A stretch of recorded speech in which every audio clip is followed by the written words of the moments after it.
Dan Bapa dan Putra dan Kudus, amin. Allah yang penuh kasih, puji syukur kami aturkan kepadamu bahwa Engkau selalu hadir pada kami, terutama dalam Ekaristi yang kami ikuti, kami rayakan setiap hari maupun setiap minggu. Untuk kami untuk melihat, mengalami kehadiran-Mu dalam Ekaristi. Terpujilah nama-Mu kini dan sepanjang segala masa. Amin. Para saudaraku terkasih dalam Kristus, kita bersyukur dan bergembira bahwa Tuhan tak pernah meninggalkan kita. Di tengah segala kekecewaan dalam hidup kita sekalipun, di tengah segala masalah, di tengah segala problem kehidupan kita.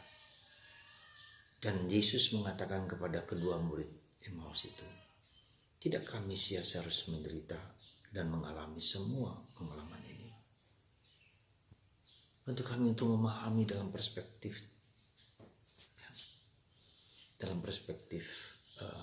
kebangkitan, bahwa penderitaan itu adalah bagian yang tidak dipisahkan dari kehidupan kita. Dan Yesus mengecam dua murid, hai kamu orang bodoh.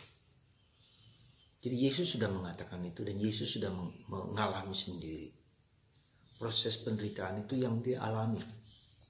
Bukan hanya dialami orang lain, tapi dia mengalami sendiri. Ya, semoga kita semua bisa memahaminya. Dan dalam perjalanan hidup yang penuh kecewaan itulah kita seringkali mewartakan Kristus dengan wajah yang kusam, dengan tidak semangat, tidak bergairah, hanya bercerita tanpa roh, tanpa semangat. Dan kita bisa menemukan kehadiran Yesus itu justru dalam Ekaristi ketika Yesus memecah-mecahkan roti.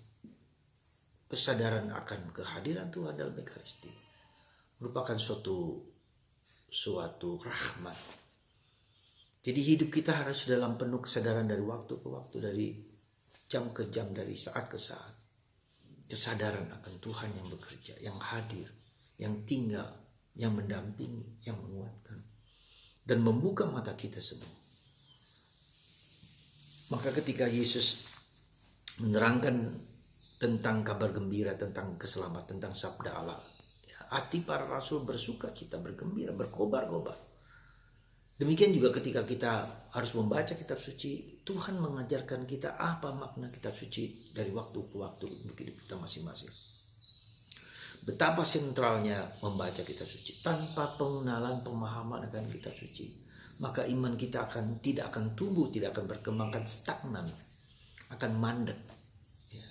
Tapi ketika kita mengalami dan mengenal Yesus Sang Juru Selamat sebagai penebus, penyelamat yang selalu hadir dalam keseharian kita, itu menjadi penuh gairah, penuh sukacita. Dan itulah terjadi pada kedua murid. Maka ketika mereka melihat Yesus ketika memecah-mecahkan roti, yang sebetulnya bukan Yesus yang harus memecahkan roti, tuan rumah, tapi dia menjadi memecah-mecahkan roti. Dan mereka tahu di dalam Ekaristi yang dilakukan kita setiap minggu, setiap hari, itu adalah Kristus sendiri yang memecah-mecahkan roti. Dan ini menjadi suatu hiburan yang tak terkirakan bagi kita orang Katolik yang merayakan tubuh dan darah Kristus. Ya, saya sudah mengatakan bahwa peristiwa Ekaristi itu adalah mukjizat yang luar biasa yang Tuhan berikan kepada gereja-gereja, kepada para imamnya. Jadi ketika roti itu dikonsakrir menjadi tubuh dan darah Kristus, dan kita melihat dalam banyak mukjizat-mukjizat yang ratusan tahun sekalipun bahwa daging itu tidak busuk, daging Yesus tidak busuk sampai sekarang. Dan ini menguatkan kita, bagi kita orang Katolik. Tuhan memberikan suatu anugerah yang tak terhingga, ya Ekaristi itu kepada kita semua. Semoga Anda dan saya dan kita semua hari ini digerakkan untuk mewartakan Kristus kepada orang lain.